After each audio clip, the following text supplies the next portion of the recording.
Ok, genial. Vamos a empezar. Primeramente, muy buenas tardes, muy buenas noches para las personas que están tal vez en otros países.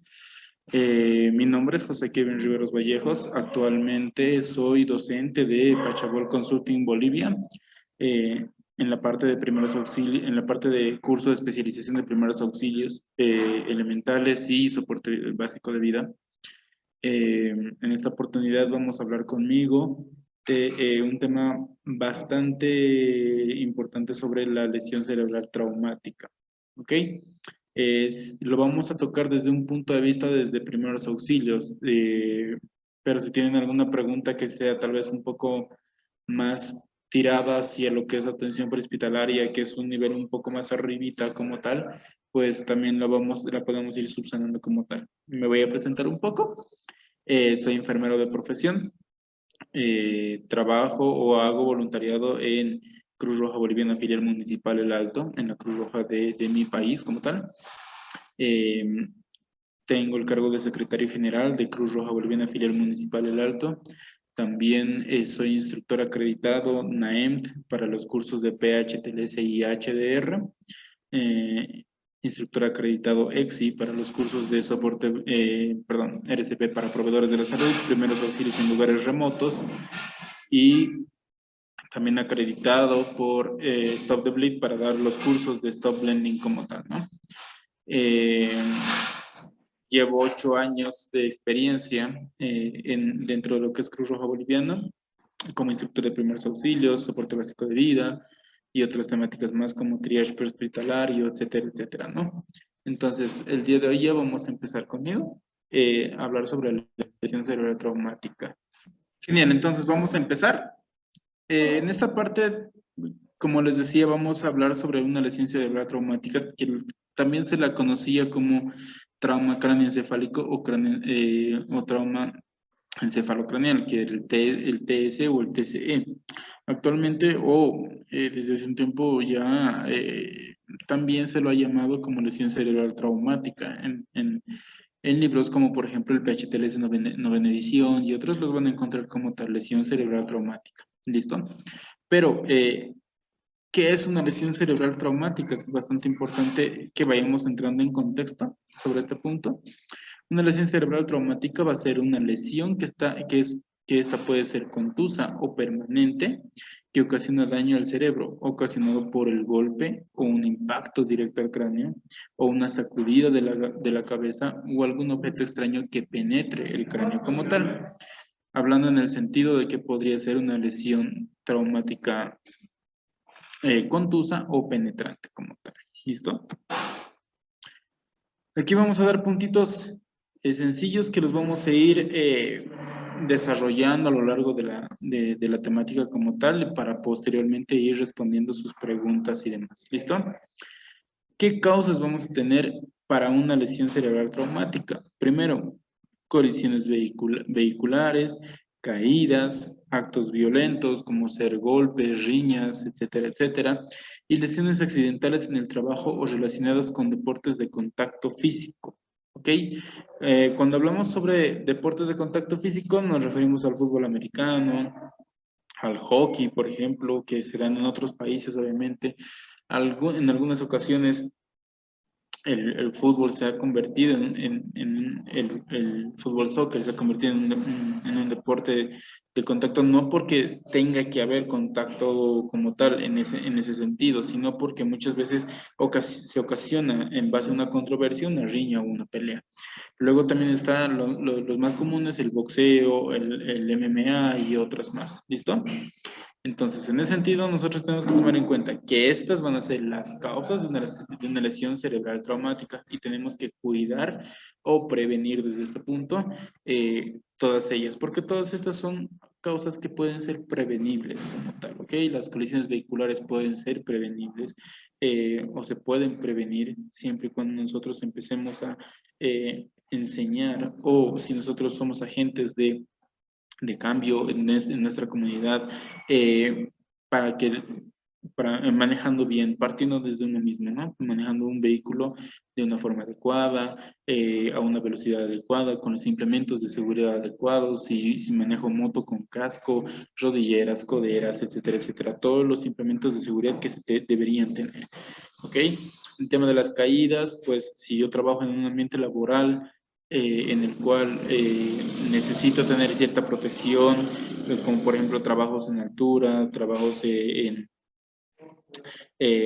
trabajos dentro con maquinaria pesada o en construcciones, etcétera, etcétera, yo debo prevenir.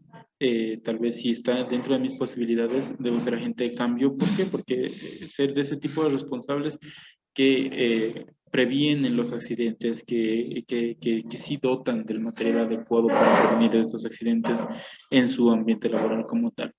La violencia, pues, desde cierto punto de vista es prevenible, siempre evitar la mayor cantidad de violencia, de riñas, de peleas, de situaciones en las cuales alguien pueda salir lastimado eh, y pueda ocasionarse algún tipo de estas lesiones.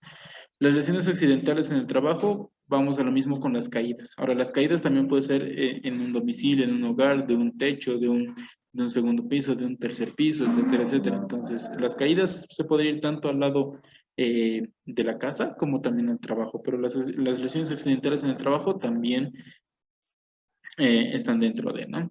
O las relacionadas con deportes de contacto físico, ya lo habíamos mencionado, los deportes que van a ir siendo parte de estos. Ahora, eso no quita de que un deporte, qué sé yo, como el esquí, que no es un deporte de contacto físico, sino más bien de habilidad, pero sí es un deporte extremo, sí también puede ser de que nosotros vayamos a encontrar este tipo de lesiones, ¿ok? Ahora, una vez de que hemos hablado sobre las causas, tenemos que hablar sobre la cinemática del trauma, es decir, cómo se ocasiona esta lesión, cuál es el origen de esta lesión, ¿ok?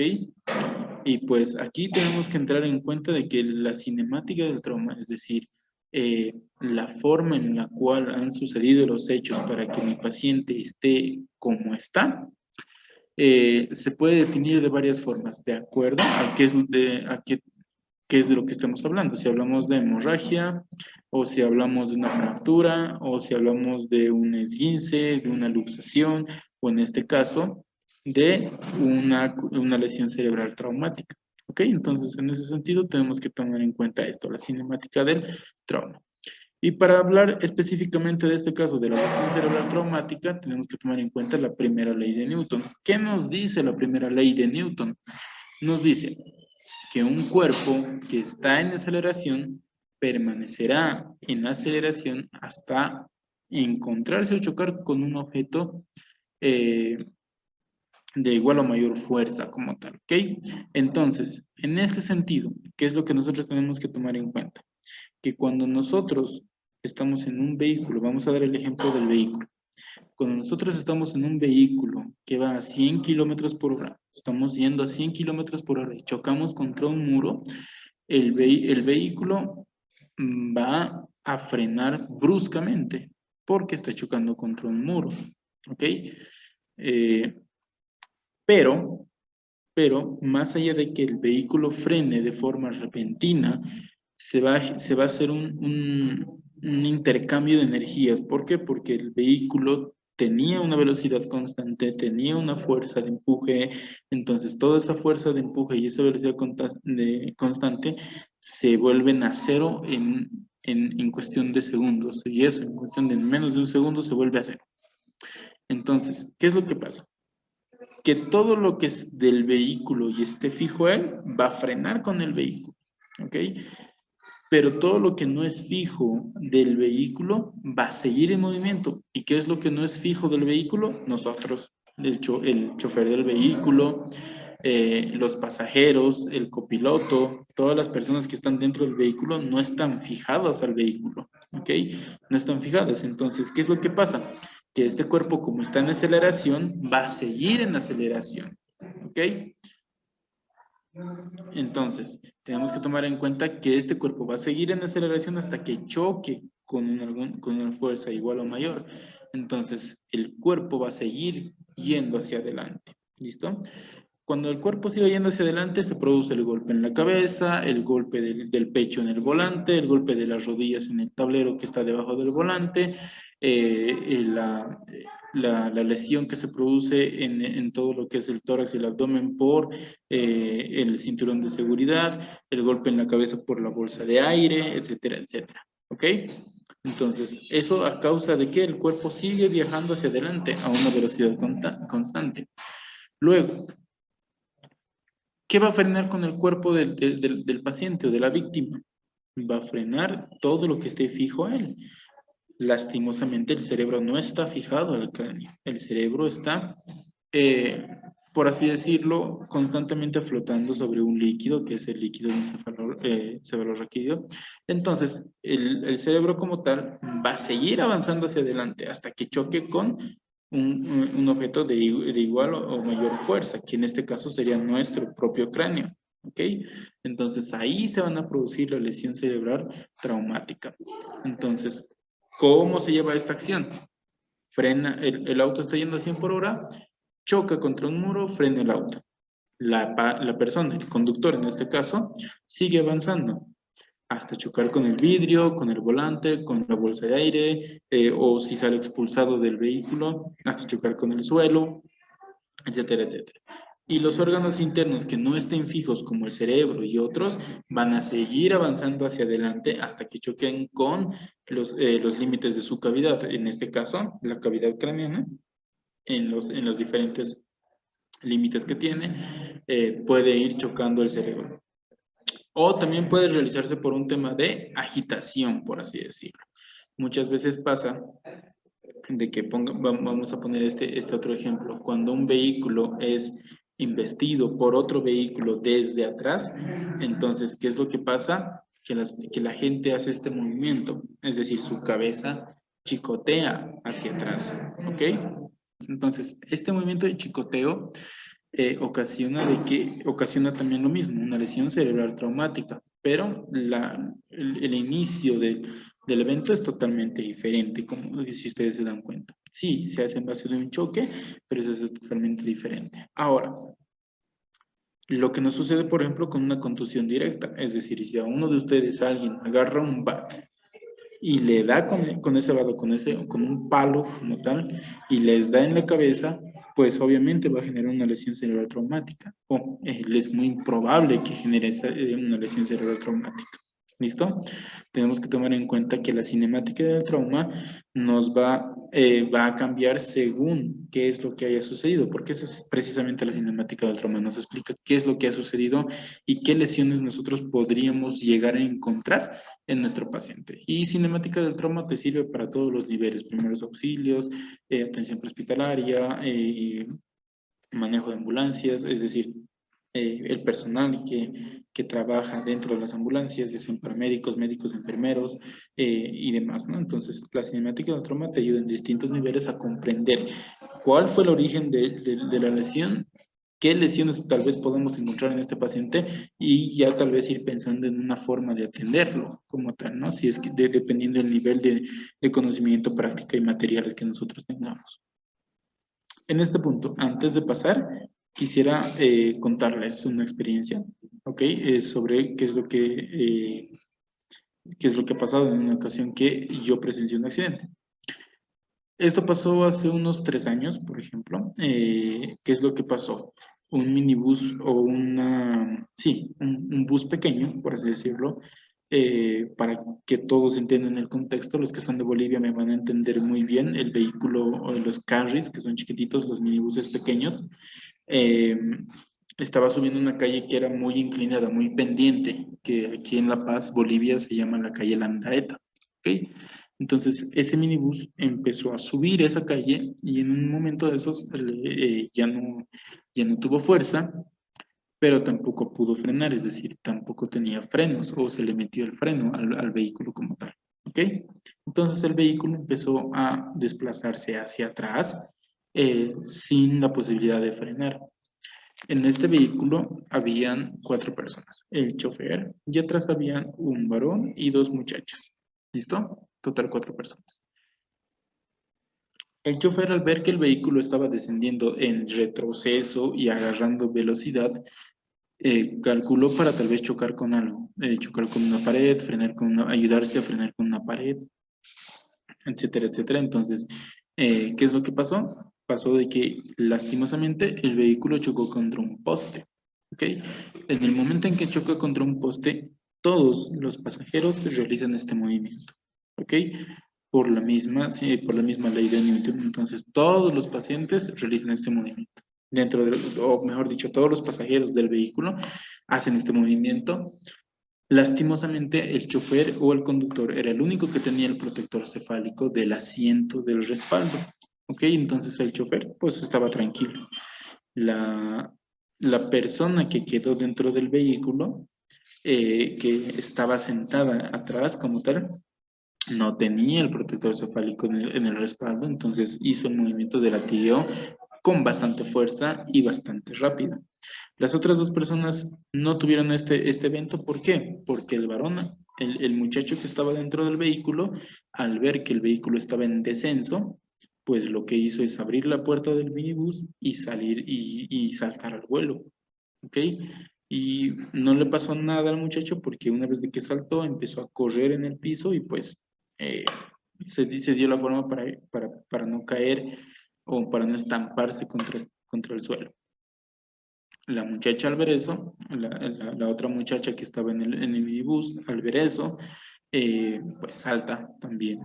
Pero esta persona no realiza la misma acción que el muchacho, entonces esta persona sí se estampa contra el suelo de una forma bastante grave, ¿ok? Y la última muchacha al ver esto, pues se queda dentro del minibús y termina chocando contra el poste y haciendo este movimiento de latillo.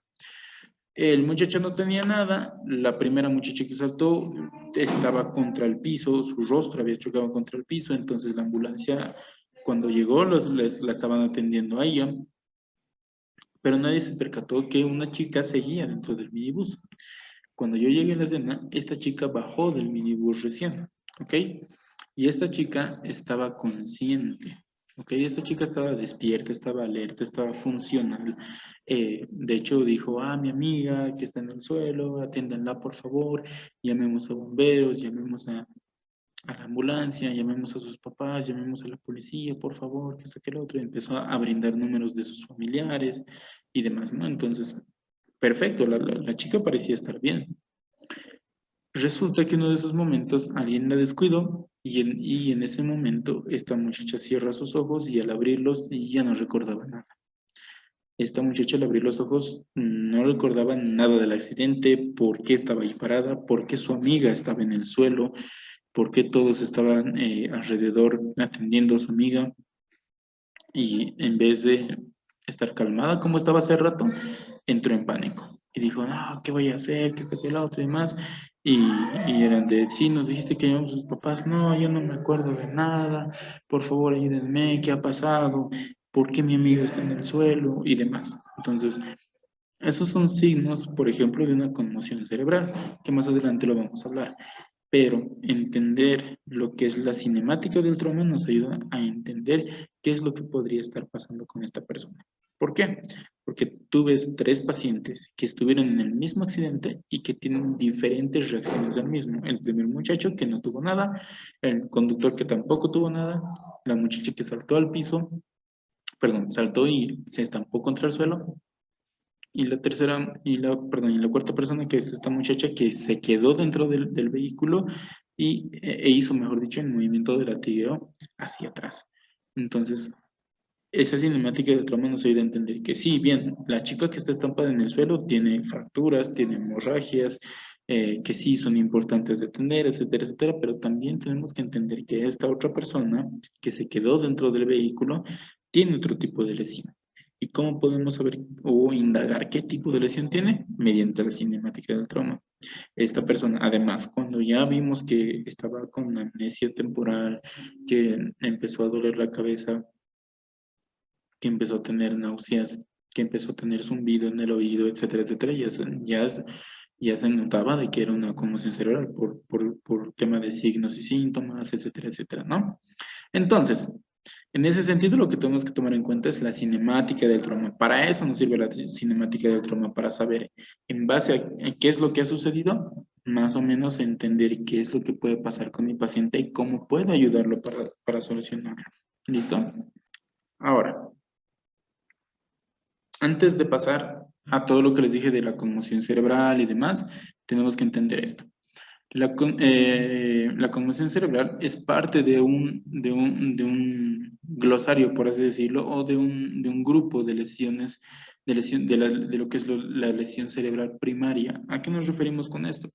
La lesión cerebral primaria es el evento en sí. Se podría decir que es el evento en sí, es decir, eh, los signos y síntomas que se van a presentar por la causa primaria del evento, es decir, el choque de su cabeza contra un muro, el golpe que le dieron con un palo o con una piedra en la cabeza, la caída que tuvo esta persona, es decir, el golpe que tuvo en una caída, el movimiento de latigueo cuando se quedó dentro de un vehículo, cuando embistieron su vehículo desde la parte de atrás.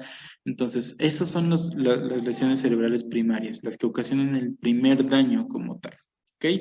¿Y cuáles van a ser estos daños? El primer punto, la conmoción cerebral, perdón. Y la conmoción cerebral se caracteriza por la presencia de síntomas persistentes después de un trauma de cráneo leve, y esta se puede diferenciar por grados, es decir, van a haber signos y síntomas que van a ser persistentes. Ahora, de acuerdo a cuánto tiempo sean persistentes, vamos a diferenciarlas entre leves, moderadas y graves. La conmoción cerebral. Pero tenemos que tener en cuenta cuáles van a ser estos síntomas. Pero antes de ver cuáles son los síntomas, vamos a ver cuáles son las diferencias entre leve, moderado y grave. Una conmoción cerebral leve dice que no tiene pérdida del conocimiento, es decir, cuando el paciente no genera este tema, no pierde el conocimiento.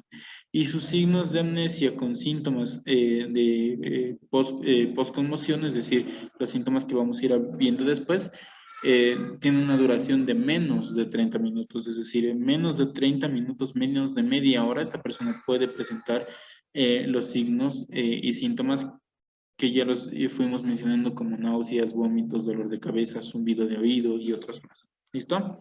Que enseguida vamos a ver. En cambio, cuando es una conmoción cerebral moderada, puede haber una pérdida del conocimiento, pero es menor a 1 minuto. Además de que los signos de amnesia con síntomas de postconmoción duran más de 30 minutos, pero menos de 24 horas, perdón. Es decir, no te va a durar más de un día esos síntomas de dolor de cabeza, de zumbido en el oído y otros más. En cambio, en la conmoción cerebral, en la conmoción cerebral grave, vamos a tener la pérdida de conocimiento por más de 1 minuto de esta persona, los signos de amnesia por más de 24 horas y signos y síntomas de postconmoción que pueden durar hasta más de 7 días, ¿ok? O que pueden incluso aparecer posterior a 2, 3 días, 7 días y demás, ¿ok? O ir apareciendo progresivamente. Muchas veces han habido casos en los cuales, por ejemplo, una persona se chocó la cabeza tan duro, tan duro, tan duro, pero esa persona no sentía nada. No sentía dolor, más que el dolor momentáneo, ¿no? De ese momento, del golpe como tal, ¿no? Después no sentía dolor de cabeza, no sentía náuseas, no sentía vómitos. Y esto fue progresando poco a poco. Estos síntomas fueron apareciendo poco a poco y al final la persona terminó en el hospital, internado y demás. ¿Por qué? Porque estos signos de la conmoción cerebral pueden ir apareciendo con el tiempo, pueden aparecer repentinamente y pueden en algún momento ocasionar otros daños como tal. ¿Listo? Pero tenemos esos tres. La conmoción cerebral leve, la conmoción cerebral moderada y la conmoción cerebral grave. Ahora, ¿cuáles son estos signos de postconmoción de los que tanto hablábamos? Los que ya hemos ido mencionando también. Náuseas más vómitos. También tenemos que tomar en cuenta la cefalea, que es el dolor de cabeza, el zumbido en los oídos, la amnesia temporal, la pérdida de conciencia, ¿ok? Que estos 5 son los más importantes, ¿ok? Estos 5 son los signos de postconmoción más importantes. Pero también tenemos estos. que son la mirada perdida, la confusión, es decir, esta persona no va a poder concentrarse. ¿Y por qué están en un orden tal vez más bajo que las primeras 5? Porque estos se van a ir viendo con el tiempo. En cambio, estos van a aparecer en el momento. Náuseas y vómitos pueden aparecer en el momento. Cefalea también, zumbidos en el oído y además, más que aparezcan o no aparezcan en el momento, nosotros lo vamos a poder identificar en ese momento. ¿Por qué? Porque una persona que tiene náuseas y vómitos te los refiere. Una persona que tiene dolor de cabeza te los refiere. Una persona que tiene zumbido en los oídos te lo refiere. Amnesia temporal, te das cuenta. Pérdida de la conciencia, lo estás viendo como tal, ¿ok? Pero estas pueden ir apareciendo más progresivamente y una vez de que aparecen, no siempre se pueden verificar en ese momento, como la mirada perdida, la confusión, no puede concentrarse. Tal vez de repente esta es una persona que de verdad en todo momento no puede concentrarse. Hay personas así, de atención dispersa como tal, ¿ok? Entonces puede que no sea parte de los signos de postconmoción, puede que esa persona siempre haya sido así. Desorientación, perdón, desorientación. En este punto nosotros podemos ver de que a la persona posterior al accidente le cuesta llegar a su casa o le cuesta llegar a lugares donde iba comúnmente, como el mercado, al colegio, universidad, escuela y demás, ¿no? El habla ininteligible, muchas veces esta persona lo que va a hacer es intentar pronunciar frases y se va a olvidar o se va a trabar en algunas palabras, se va a trabar en algunas frases, no le va a salir bien, por más de que esta persona crea que está diciendo la palabra de forma correcta, no la está diciendo de forma correcta. Y eso va a pasar. Falta de coordinación, eso igual no lo vamos a poder identificar en ese momento, pero los signos de alarma, es una persona que le cuesta caminar recto, le cuesta mantenerse de pie, etcétera, etcétera. Por si acaso, ustedes pueden participar en el chat. No se activan sus micrófonos, entonces los que tienen la manita levantada pueden hacer sus preguntas mediante el chat. Por favor, Eusebio y Alejandra Ramírez, pueden hacer sus preguntas por el chat. ¿Listo?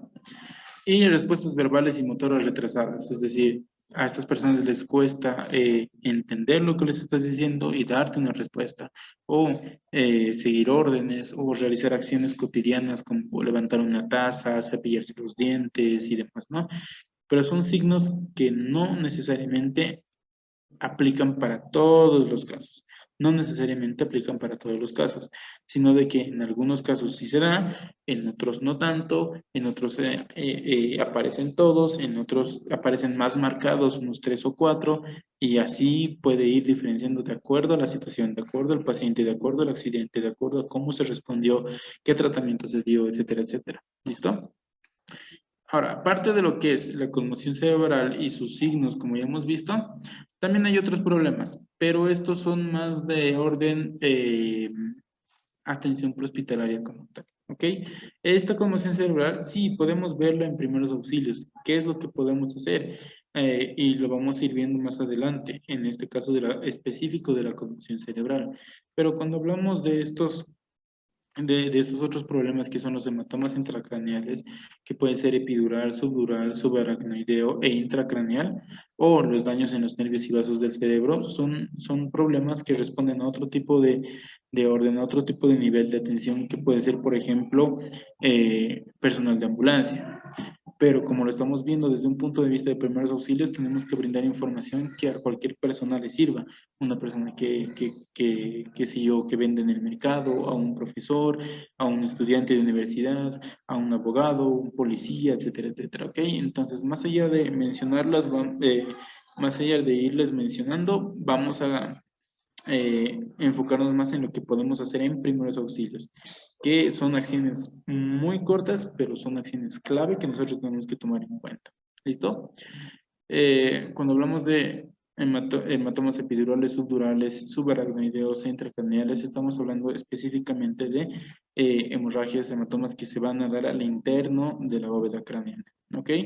El epidural por encima de las capas meningias de la dura madre como tal, el subdural por debajo de la capa meningia dura madre, el subaracnoideo por debajo de la capa meningia aracnoides, que es la más irrigada como tal, entonces esto también suele ser o suele tener bastante riesgo como tal. Y la intracraneal, que es una hemorragia cerebral indirecta como tal. ¿Listo? ¿Cuál es el común denominador de todos estos? Que al final terminan comprimiendo el cerebro. ¿Y qué es lo que tenemos que entender en este tema de los hematomas intracraneales? Va lo siguiente. La bóveda craneana es un espacio fijo, no se puede ensanchar. ¿Ok? Y casi el 100% de esta bóveda craneana está compuesta en su interior por el cerebro y por sangre y por líquido cefalorraquídeo. Entonces, no hay más espacio donde la sangre que está saliendo de, ya sea del hematoma epidural, subdural, subaracnoideo, intracraneal y demás, no importa de cuál sea, lo que va a pasar es que el hematoma va a empezar a ocupar espacio que debería ocupar el cerebro, ¿ok? El hematoma empieza a ocupar el espacio que debería ocupar el cerebro y el cerebro cada vez se va comprimiendo más. Y esto hace de que, de que se presenten otro tipo de signos, ¿ok? Esto hace específicamente que se pueda presentar signos como por ejemplo la amnesia temporal, las pupilas dilatadas. ¿Por qué? Porque se están presionando o se están comprimiendo pares craneales que se van a referir a esas cosas. Por ejemplo, lo más común en una persona que se cayó de nuca o se chocó en la cabeza o le pegaron en la nuca, como está en la parte posterior de la cabeza, eh, lo que pasa generalmente es de que si tienen un hematoma epidural, subdural, subaracnoideo, intracraneal como tal, que el epidural y subdural no son tan comunes en la parte posterior, pero sí puede en el momento llegar a pasar. eh, ¿Qué es lo que pasa? Que el hematoma como tal va a empezar a ocupar espacio que debería ocupar el cerebro y como se comprime los pares craneales que están en la parte posterior, es decir, que van a ir a trabajar el tema de lo que es, por ejemplo, la vista, los ojos, los reflejos pupilares y demás, entonces podemos empezar a ver el signo de pupilas dilatadas. O en algunos casos, tal vez pérdida de la vista, temporal, etcétera, etcétera. ¿Por qué? Porque va a ser precisamente porque el cerebro se está comprimiendo de ese lado, de esa parte específica que se correlaciona con la vista como tal. ¿Listo? Entonces, tenemos que tener en cuenta, eso es lo que nosotros tenemos que tomar en cuenta en base a los hematomas intracraneales. Más allá de que en primeros auxilios podamos hacer algo, tenemos que entender qué es lo que está sucediendo con nuestro paciente. Entonces, en primeros auxilios debemos tomar en cuenta esto. Debemos actuar rápido. Debemos evaluar el nivel de conciencia, tal vez mediante ABDI, que es lo más fácil que hay y puede aplicar también para primeros auxilios. ¿Cómo evaluamos el nivel de conciencia con el ABDI, con la herramienta del ABDI? Vamos a preguntarnos, ¿el paciente está alerta o responde a un estímulo verbal o responde a un estímulo doloroso? Y si no responde a ninguno de estos tres, está inconsciente. ¿Ok? Entonces, es lo que significa ABDI. A, está alerta. B, de estímulo verbal. D, de estímulo doloroso. E I, de inconsciente. ¿Listo? Entonces, según lo que nosotros encontramos en nuestro paciente, podemos marcar, ok, el paciente está alerta, o el paciente solo responde a un estímulo verbal, o el paciente responde a un estímulo doloroso, o el paciente está inconsciente. ¿Ok? Entonces nosotros tenemos que tener en cuenta eso. Segundo, inmovilice. Tenemos que tratar como si fuera una lesión en la columna o en el cuello. Podemos poner un collarín para inmovilizar la cabeza si es que tenemos a la mano. O podemos improvisar un collarín con una visera y un par de telas como tal que nos ayuden a fijar. ¿Listo? Pero, o en el peor de los casos, si no tenemos ninguno, nosotros con ambas manos podemos sujetar la cabeza e inmovilizar lo que es la columna cervical como tal, ¿no? Agarrar la cabeza y fijarla, que no se mueva como tal. Y debemos tener en cuenta que el traslado de estos pacientes es rápido. Ahora, más allá de evaluar el estado de conciencia, movilizar y trasladar, también tenemos que estar en todo momento hablando con esta persona. No tenemos que permitir que esta persona se duerma o pierda la conciencia porque puede agravar su situación. Tenemos que tener una conversación activa con esta persona, es decir, tenemos que preguntar y esperar su respuesta. No le tenemos que llover con preguntas porque la persona se abruma y no va a saber qué responder y lo vuelve más complicado. Tengan en cuenta que en este tipo de situaciones tenemos que ser lo más sencillos posibles en nuestra habla, en nuestra forma de comunicarnos. ¿Por qué? Porque el paciente ya está pasando por un evento traumático y mucho peor si nosotros le llevemos con preguntas. Entonces, como le cuesta también procesar o le puede estar costando procesar toda esta información al paciente, la respuesta va a ser más lenta, puede abrumar más al paciente y en lugar de ayudarlo podemos estar perjudicando. Entonces, hablemos con él, preguntémosle. Y si ya no sabemos qué preguntar, pues volvamos a repetir las preguntas, ¿ok? O repitamos, mejor dicho, las preguntas. Entonces, en ese sentido, nosotros tenemos que mantener consciente al paciente, evaluar en todo momento signos vitales, evaluar en todo momento el estado de conciencia del paciente y trasladarlo rápido a un hospital adecuado. ¿Por qué tenemos que transportarlo rápido? Porque nosotros hasta ahorita hemos visto cuáles son las lesiones cerebrales primarias o lesiones cerebral traumáticas primarias, que son el mismo golpe, la misma caída, el hematoma, la conmoción cerebral, el daño en los nervios y en las arterias cerebrales como tal. Esas son las lesiones primarias, pero las lesiones secundarias son de lo que le tenemos que cuidar, que por ejemplo puede ser una hipoxia cerebral o u otros problemas que se van dando en base a a los primeros que se van encontrando. Por ejemplo, una presión intracraneal elevada se va a deber a un hematoma intracraneal como tal. ¿Ok? Entonces eso ocasiona otros problemas a la larga en nuestro paciente. Nuestro paciente puede incluso entrar en un coma, etcétera, etcétera. No siempre debido a esto, pero puede por una lesión secundaria o una lesión traumática cerebral secundaria entrar en un coma o más que todo se refiere a las consecuencias debido a los síntomas que se van desarrollando en base a las primarias. ¿Listo? Entonces, de eso tenemos que cuidar a nuestro paciente. Eso tenemos que tener en cuenta para poder hacer un transporte rápido en el hospital. De acuerdo a la situación y al evento, no siempre se recomienda que nosotros tengamos que esperar. Y esto va para el contexto tal vez Bolivia y tal vez un poco Latinoamérica, depende de cómo uno evalúe la situación propia de su país. Aquí en Bolivia estamos acostumbrados a que una ambulancia tarde demasiado en llegar, lastimosamente. Pero en ese sentido nosotros tenemos que tomar en cuenta de que si nosotros consideramos que podemos transportar al paciente en un vehículo particular, taxi o algo que lo lleve rápido a un hospital, podemos hacerlo. Teniendo en cuidado el tema de inmovilizar, estar alerta, evaluar el nivel de conciencia, hablar con el paciente, no dejarlo desmayar, tal vez viendo su respiración y pulso constantemente, es decir, evaluando constantemente los signos vitales y lo llevamos como tal al hospital, porque en el hospital deben hacerse intervenciones rápidas, adecuadas, para poder brindar el tratamiento oportuno a este tipo de pacientes. Eh, y tenemos también el tema de, perdón, las recomendaciones.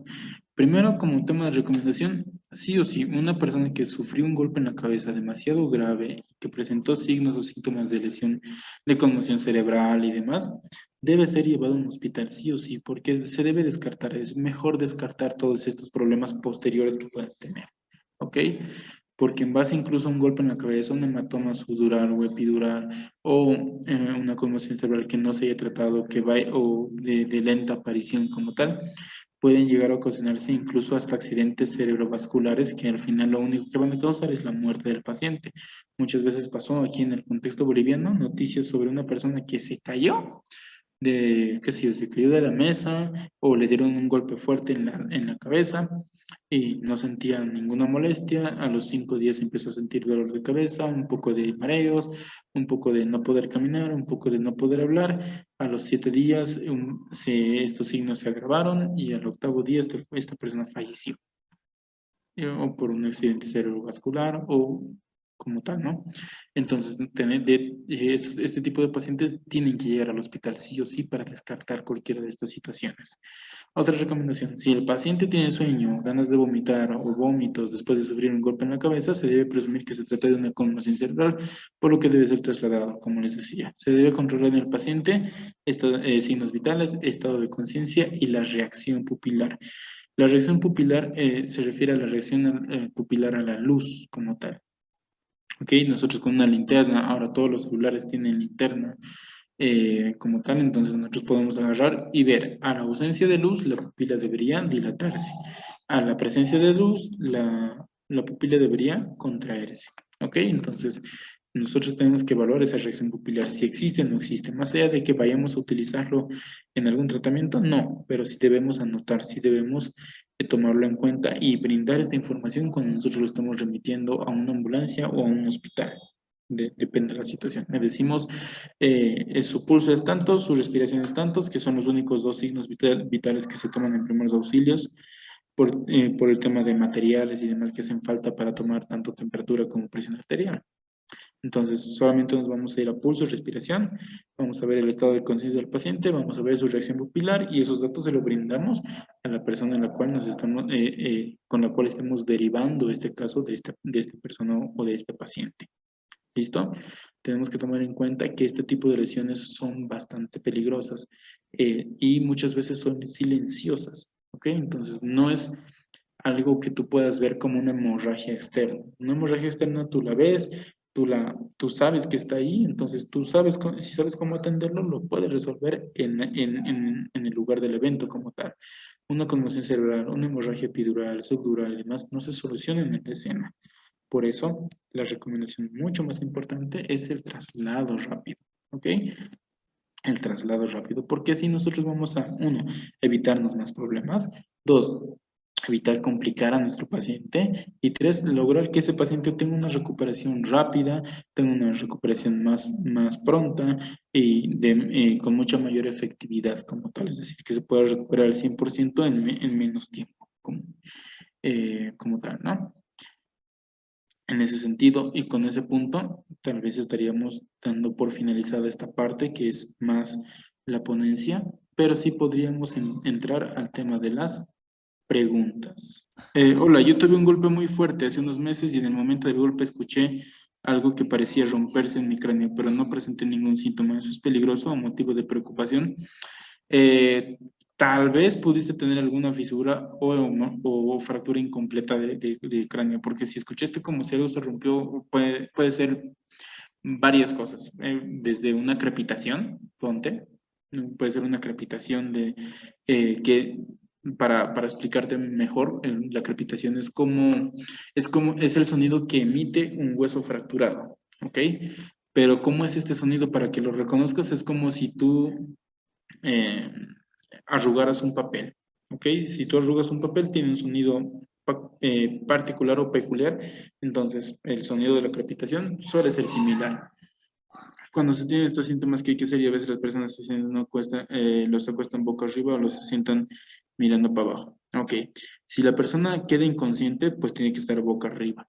Si la persona tiene estos síntomas, nosotros generalmente no vamos a hacer nada contra el vómito, no vamos a poder hacer nada contra el vómito, náuseas, zumbido, dolor de cabeza, más que transportarlo rápido y tomar en cuenta qué signos tiene esta persona para poder remitirlos en cuanto lleguemos a un hospital o en cuanto la ambulancia llegue.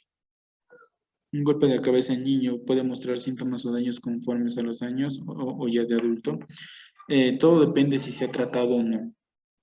Si se ha tratado, pues sí, han habido casos en los cuales los daños o las consecuencias como tal han aparecido después de años, como tal, ¿no? Pero eso es porque algo justo está a punto de romperse y queda así. Ya han habido muchos casos documentados en los cuales, por ejemplo, dentro también de las lesiones cerebrales traumáticas entra, por ejemplo, las lesiones por proyectiles de armas de fuego. Y se documentaron muchos casos en los cuales el proyectil de arma de fuego quedó a una nada de poder ocasionar daño. Y pues como no se pudo retirar y demás, estuvo ahí hasta que en algún momento, por un golpe, una caída, un mal movimiento, ¡pam!, terminó matando a la persona. ¿Ok? Entonces, los daños como tal pueden aparecer mucho con el tiempo, pero todo depende si se ha tratado o no se ha tratado. Lo más ideal y mucho más en un niño es que un golpe de cabeza se lleve inmediatamente al hospital, mucho más en un niño, por si acaso. La mía, yo tuve un familiar que tuvo un accidente donde cayó de la movilidad y se golpeó en la región occipital y posterior a ello hacía un sonido como de ronquido. No hablaba ni despertaba. Pensaron que estaba durmiendo, pero 1 de las horas después él falleció. Posiblemente haya estado ahí tiene una lesión axonal, si no me equivoco se llama, que es prácticamente un coma en el cual la persona está en una etapa de inconsciencia como tal, ¿no? Y si no se trata, no se reconoce a tiempo y demás, en el hospital sí suele ocurrir el tema del fallecimiento. Es más por causa, a ver, dice, ¿por qué las náuseas y vómitos se dan en la conmoción cerebral? Se puede referir más a al tema de los mareos, que también están dentro de los signos y síntomas, ¿no? Los mareos generalmente van a conllevar a náuseas y vómitos, además de que puede afectar muchos sentidos que pueden ocasionar esto como tal, ¿no? La hipoxia cerebral, ya, la hipoxia cerebral es la falta de oxígeno en el cerebro. Hipoxia es falta de oxígeno. La hipoxia cerebral, falta de oxígeno en el cerebro como tal, ¿ya? Gracias por las preguntas. En caso de que se golpee en la nuca, de que el golpe sea en la nuca, debe recostarlo en la camilla boca abajo. Lo ideal es que si tu paciente está consciente, no se eche en una camilla. Hay muchos casos en los cuales, por ejemplo, ni siquiera es necesario utilizar una camilla o una férula espinal. Entonces, todo de acuerdo a la situación, ¿ok? Debemos debemos saber diferenciar entre lo que necesita el paciente y lo que nosotros podemos hacer para solucionar el problema que tiene. Genial. ¿Qué pasa si el paciente sufre un trauma encefalocraneal y está convulsionando? Ok, genial. En este sentido, pues la convulsión puede llegar a ser un signo más de un trauma craneoencefálico, un trauma encefalocraneal. Y ahí la idea es de que nosotros tratemos como una situación diferente. ¿A qué nos referimos con eso? De que agarremos y digamos, ok, la convulsión se trata de esta forma. ¿La convulsión cómo la tratamos? En el momento en que la persona está convulsionando, no se la toca, no se la agarra, solamente se cuida la cabeza para que no sufra más golpes por si acaso. Se acolchona el área de la cabeza y se toma en cuenta el tiempo que duran las convulsiones. Una vez de que esta persona termina de convulsionar, podemos poner en posición lateral de seguridad si es que todavía estamos esperando un vehículo, controlar los signos vitales, aflojar las prendas, no dar ni agua ni alimentos mientras no recupere la conciencia y tenerle una explicación bastante detallada de qué es lo que pasó, porque generalmente estas personas las personas que convulsionan tienen o tienden a tener la amnesia del evento como tal. ¿Listo? ¿Cuánto tiempo el personal de salud para actuar desde el momento de la caída hasta la atención médica para evitar secuelas? Muy multifactorial, María. Es muy multifactorial, de acuerdo al golpe, qué tipo de golpe, si se cayó, de qué altura, si la fisionomía del paciente, si es una persona muy grande, si es una persona muy chiquita, si es una persona... todo va a ser muy multifactorial en este sentido. Y ahí lo ideal es tardar lo menos posible. No importa quién sea, lo menos posible. ¿Listo? ¿Qué pasaría si una persona despierta de un accidente queda aparentemente sin signos vitales? ¿Se le puede aplicar RCP? Si, primero tienes que saber definir si tiene o no signos vitales, porque es muy peligroso. En tema de definir si tiene signos vitales, no existe lo aparente, por si acaso. ¿Ok? En temas de signos vitales tienes que saber si tiene o no tiene, porque si tiene, no necesitas RCP. Si no tiene, es necesario que hagas RCP. Pero ahí tienes que saberlo bien. ¿Por qué? Porque si una persona tiene signos vitales, es decir, su corazón late con normalidad y tú le realizas RCP, le vas a ocasionar una arritmia y posterior a eso una parada cardiorrespiratoria. Y ahí sí vas a tener que aplicar el procedimiento de la RCP de forma adecuada. Entonces, mucho cuidado con eso, por si acaso. A ver, vamos a seguir. Hasta recibir o fractura del vaso de cráneo, ¿qué se debe hacer en atención primaria? Inmovilizar. la clave de toda lesión en la cabeza, como fractura de base del cráneo y demás, es inmovilizar. Idealmente con un collarín multitalla, pero si no se tiene, puedes improvisar. Buenas noches, licenciado. Una pregunta, un TEC severo. ¿Qué medicamento se puede colocar si el accidente pasó en provincia para posterior transferencia? Muchas gracias. Ya, en temas de medicamentos, en primeros auxilios no nos los van a meter, por si acaso. En primeros auxilios no vamos a hablar de medicación jamás, y mucho más en este tipo de problemas que son bastante importantes. Ya, ¿qué secuelas puede dejar una persona que tuvo un golpe en el cráneo? Pues dependiendo de la situación o dependiendo a qué área del cerebro se lastimó, puede dejar diferentes secuelas, eh, puede incluso dejar a una persona con retraso permanente como tal, ¿no? Han habido casos de boxeadores que a causa de un mal golpe que recibieron terminaron con problemas eh, de muerte cerebral. No es total, es parcial, por así decirlo. Entonces, funciones que se limitan, movimientos de brazos, movimientos de piernas, mejor dicho, el tema del control de esfínteres y demás, dependiendo mucho la región del cráneo que se lastimó, del cerebro que se lastimó. Hay que considerar en algunos casos colocar la lesión en posición lateral. Sí, totalmente de acuerdo, Tommy Velázquez. La lesión en la posición lateral de seguridad siempre nos va a estar ayudando. Ya, Daniela Ríos dice, buenas tardes, también presenté un accidente, pero no presenté problemas o síntomas al momento, esto puede generar problemas más adelante. Eh, sí y no, o sea, es decir, puede ser que sí pase, como puede ser que nunca tengas problemas. Ahí lo ideal, lo más recomendable es de que tú, en el momento en que tuviste el accidente, vayas al hospital y se te haga un seguimiento para para ver si vas a tener problemas más adelante o no, y si vas a tenerlos, encontrarlos de forma oportuna como tal. Bueno, de las que debemos hacer si una persona epiléptica al tener un ataque cae al suelo y se da un golpe fuerte, lo único que tenemos que hacer es seguir atendiendo la convulsión. Seguir atendiendo la convulsión, que es únicamente, como dijimos hace rato, solo cuidar la cabeza y esperar a que termine la convulsión y tomar el tiempo que duró el periodo convulsivo, nada más. Y posterior a eso, lo que ya mencionamos también. Parte de pupilas dilatadas y síndrome Mapache, que es característico del traumatismo craneoencefálico, ¿cuáles más nos podría mencionar?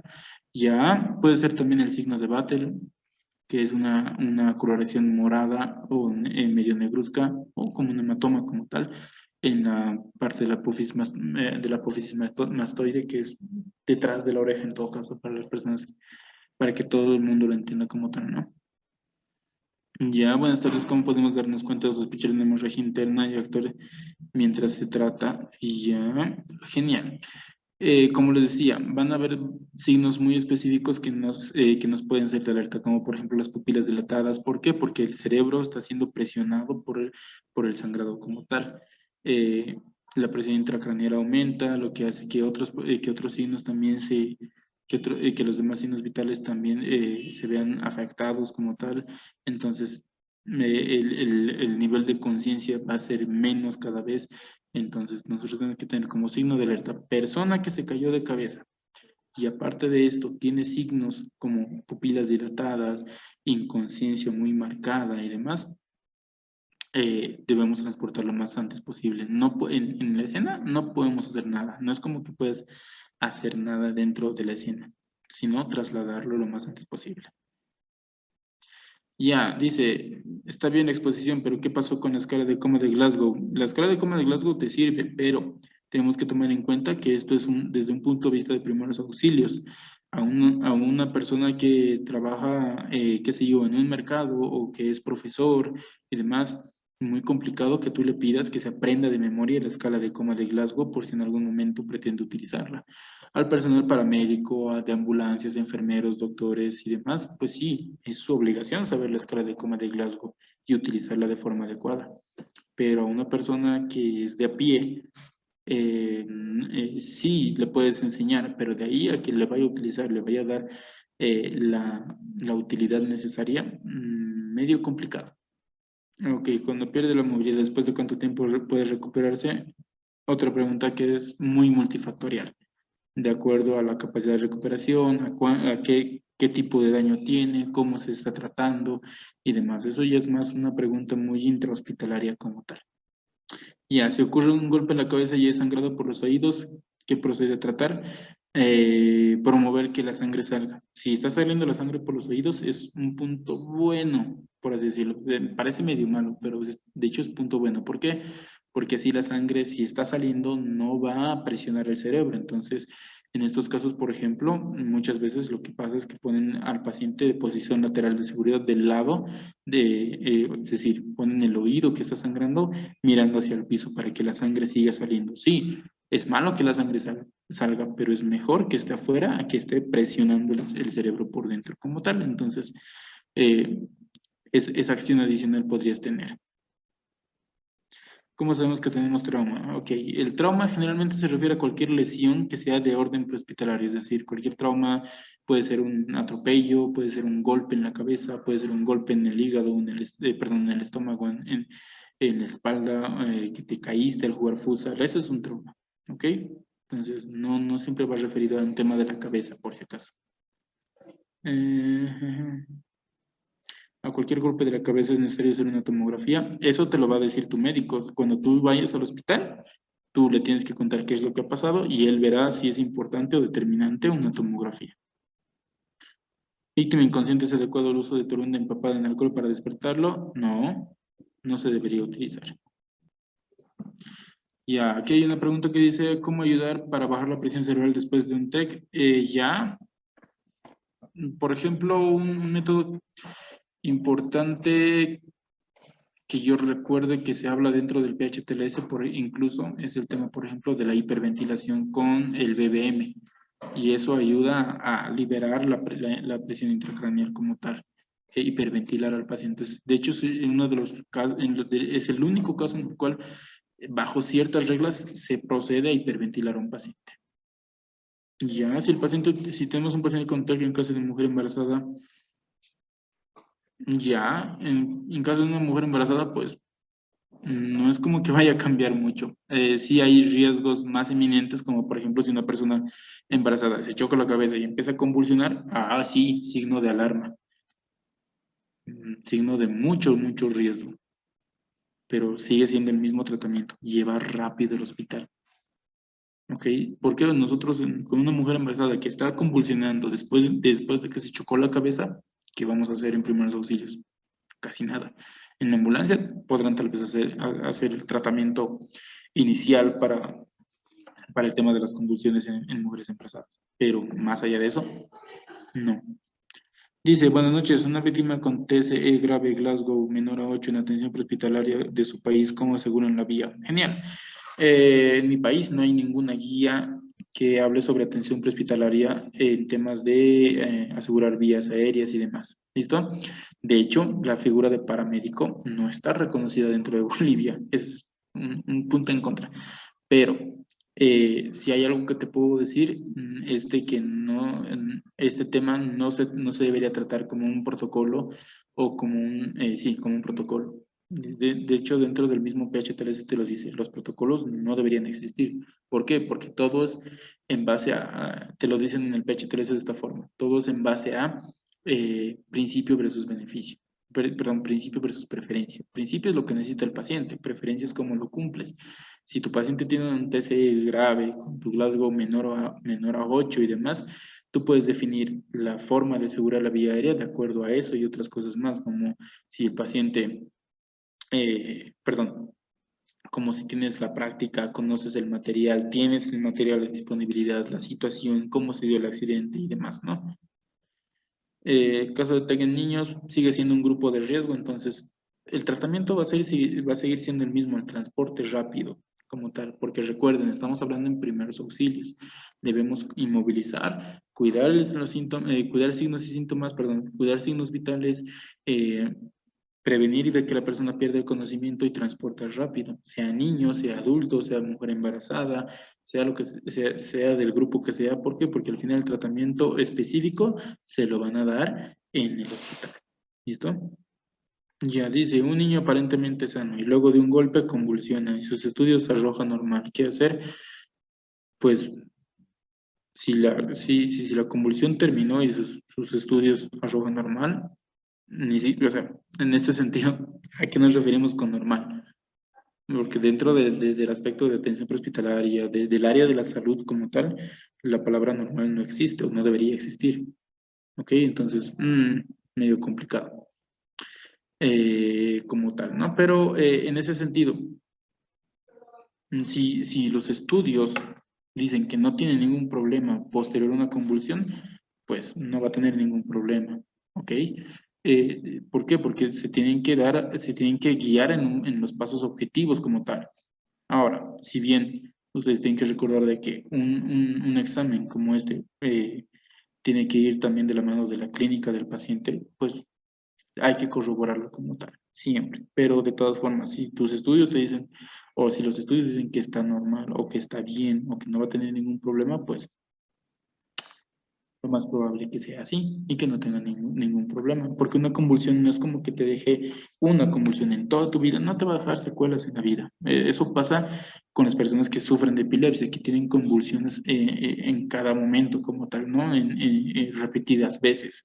Eh, y ya, pero si tú te accidentas y te chocas la cabeza y demás, y en base a ese accidente convulsionas como tal, pues eh, ese evento como tal no va a asegurar de que tú tengas secuelas sí o sí. De hecho, es muy raro que una vez que una persona convulsionó tenga problemas grandes como tal, ¿no? Que no se puedan recuperar o que no se puedan ir progresando con el tiempo como tal. ¿Listo? Creo que esa fue la última pregunta, ingeniero Reinaldo. Sí, claro que sí. Kevin, te agradezco la participación que has tenido. Hemos tenido bastantes consultas, siguen viniendo las consultas, pero bueno, creo que la mayoría han sido respondidas. Y estimado Kevin, muchas gracias por tu participación. Estamos contigo mañana, ¿no? Sí, el día de mañana nos estamos viendo, ingeniero. Buenas noches y gracias por el tiempo prestado.